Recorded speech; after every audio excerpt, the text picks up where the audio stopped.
So what's going on for you? I feel like one thing that I'm thinking about is a new coaching relationship with a very new teacher. My role is the math coach. He's a special education teacher. And it's different from in a lot of respects from the work that I've done with other teachers this year.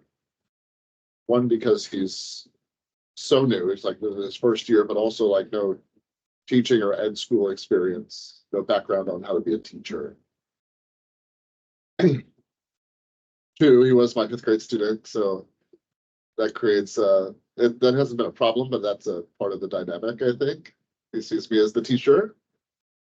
And we're nearly 3/4 of the way through the year, and I don't know what he's done to support students on his caseload with math and their growth as mathematicians. So it's very worrisome.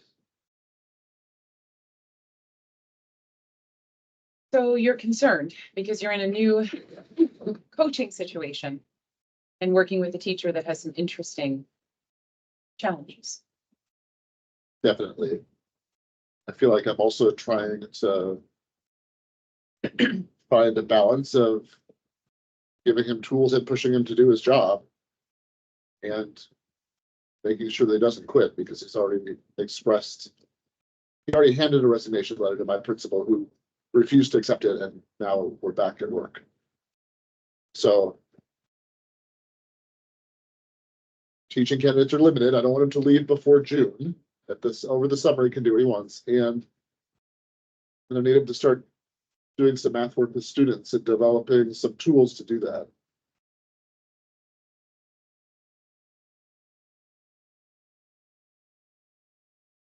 You're both worried about his effectiveness in this role and concerned for his sustainability in this role. Definitely. I feel like the part that I have control over is how I support him as a coach through this last 3 months of school, so that he's able to somewhat support students in their math work. And I'm looking at what to do from a coaching perspective to make this relationship work.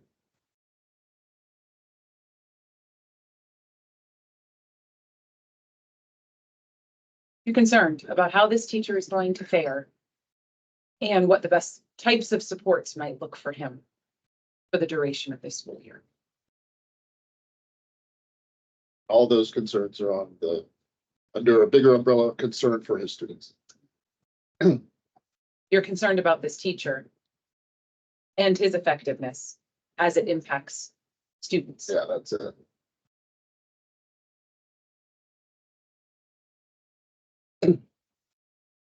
And again, just to bring it back,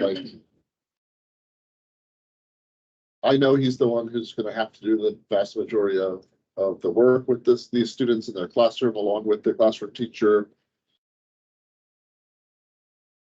So I'm looking for a path as a coach to help support that work going forward. Try not to be judgmental about what hasn't happened so far, and knowing that what we do might not end up being fantastic. Might be okay with okay at this point. And what you want is to feel confident that you can supply him with the type of coaching that he needs from now until June. Yeah. And you're looking for a way to make that happen. Definitely. When you faced challenging coaching situations in the past, what has been effective?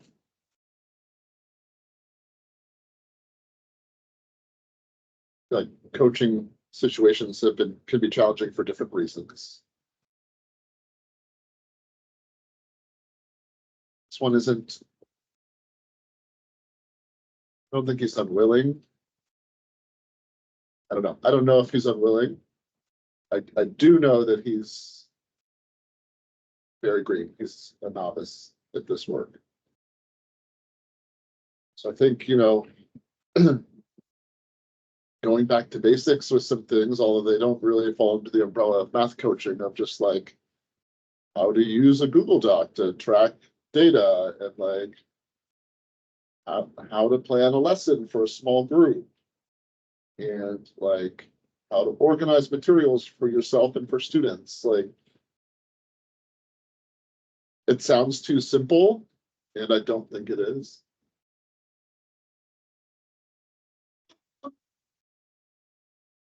So a coaching practice that has been effective, may be effective in this situation, is going back to basics.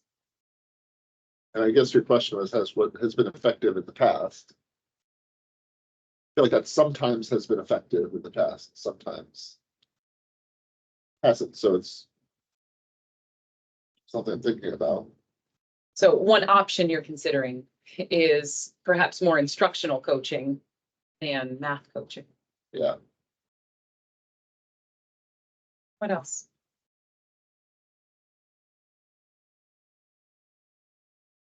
He's shared at meetings that he's a visual learner. He likes to see things modeled. Doesn't always make sense to him on paper. And I've done some extensive modeling for him already. And he wants more. So I'm willing to give him some more opportunities to watch. And I'm not willing to come in and do his job for him day in and day out while he watches me as a learner every time. So I want to think through like how I can honor that request for modeling, but also set some limits of like, all right, it's time for you to try. So building capacity in him is important to you. Yeah. It's not sustainable for me to be his essentially student teacher with the other responsibilities that I have in the building. There are other teachers in great need of support, and I can support him, but I can't be with him all the time. So you want to give him some tools to function on his own, knowing that you have lots of other teachers also in your support.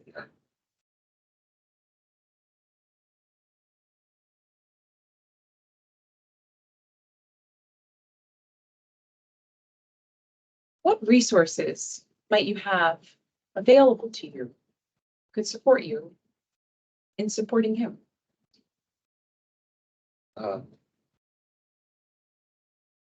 We're taking a 4-day class together around math recovery and using a series of assessments to inform our instruction and work with students. So we've spent 16 hours learning, watching, talking about that work. I was able to model by videos and sharing with him, like how I attempted to give those assessments, and it's not easy work. So we've invested a lot of time with him going to this course with me, and I'm not sure if that's a great idea, but here we are. So now I'm thinking about like, all right, we've made this commitment together. How can I simplify this work for him without, making it meaningless, so that he's able to use elements of the learning with the students he works with and feel like we've made some growth together. So a resource that you have is some shared professional learning. Yeah. Now you're wondering about how to make it more accessible for you. Yeah. I'm grappling with that a little bit.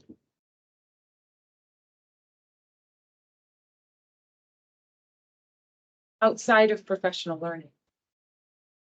What other resources might be available to you? I have a good relationship with our reading coach who's also supporting him in the same way because as a special education teacher, he's responsible for math and reading goals. And so we've been able to talk through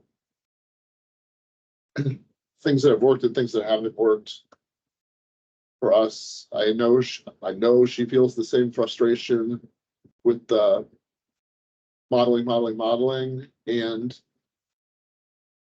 one thing we talked about is I think a plan that she made for the two of them is like, all right, I've modeled this for you. I want to see you try it 2 times before I model anything new.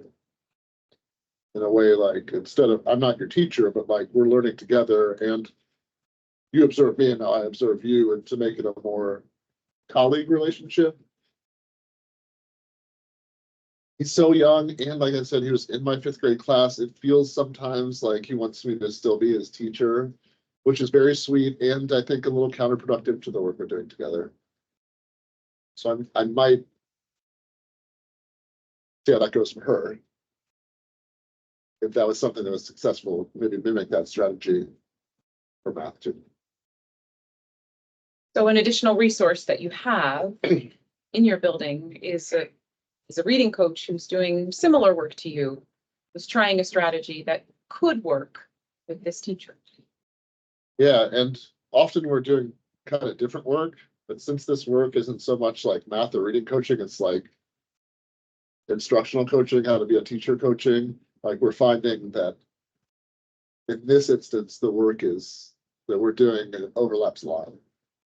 So there might be more of a shared goal for you Yeah. and the reading specialist in supporting this Yeah, teacher. maybe meeting as a trio. I don't know if that would be too overwhelming, but might make some sense in some instances since we're working on consistent things across content areas. So one idea you're considering is kind of bringing her into the fold and considering what meeting as a group of 3 might look like. Yeah, at least at times.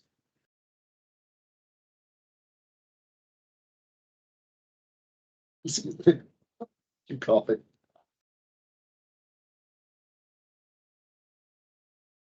Who might you need to be in this situation?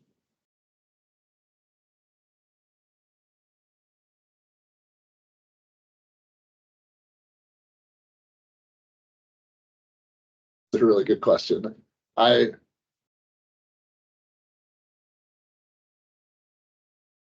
finding that in a lot of my coaching experiences, I have conversations like we're having right now. And I think in this instance, I might need to be a person who tells him like, this is what you should do 1, 2, 3, 4, 5. Because when I ask questions, when I probe, get very little back. And I feel like that's part of my frustration. And maybe he doesn't know. Maybe he just doesn't know anything about any of the work. So I might need to dictate the path, which is not what I'd like to do. And typically that he follows in a really clear and concise way. At least until he's got a little bit more of a foundation under him. So in this situation, you might need to do a bit more consulting than coaching, at least in the beginning, or at least to get him on the right, to get him on a better path. I think so. And always my worry with that is that you're just like, as you know, you're loading people with information and like, what are they taking in if they're not asking for it or doing some of the cognitive work on their end? Like, Yes, and will that be effective?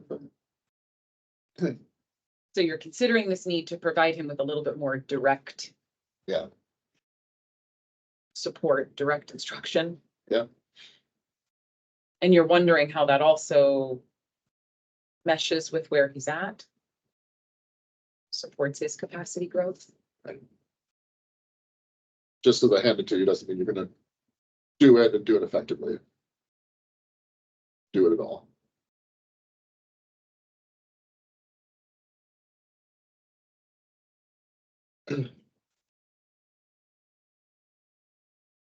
What criteria might you use to know you've moved the needle with him a bit by June?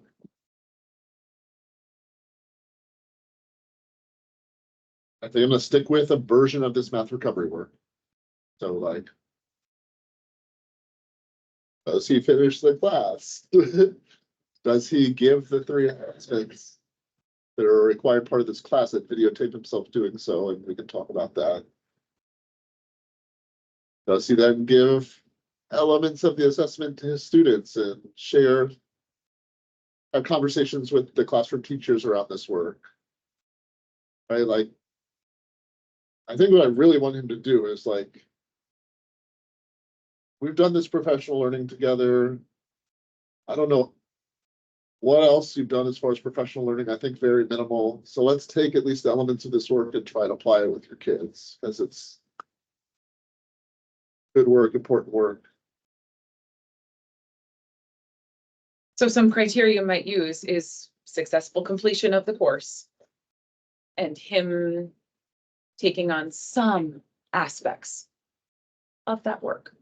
Yes.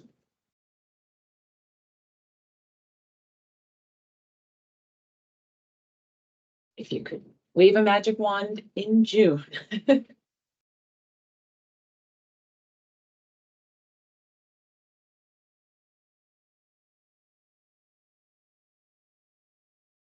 If you look back in June. Yeah. And what you see is that your work has really made an impact. And that he's closer to where you're hoping he would be. Might be some of the things you've done to get him there. Yeah. And I have to keep that in mind, that I can only impact the work that we do together, right? Like he's gonna make decisions and choices. I feel like you'll have a better understanding of the math recovery work that we did together. I'll be using that work to support students in their growth. So some success indicators might be he's completed the work. Yeah. And some students have benefited from that. And therefore, at least elements of what we've worked on together spilled over to the students in their learning. You will have seen some evidence of your coaching and his work in students. Yeah. So where are you now in your thinking compared to when we started? I feel like I have to be realistic and clear with this new teacher. Don't want him to quit. I'm gonna balance how hard I push him with making him feel supported, even if that means over modeling things. I think I have some strategies to simplify and clarify the work with him. A colleague that is in this with me and feeling some of the same struggles that I can go to for support. So I feel like I have a path that I'm hopeful that someone makes a difference for students.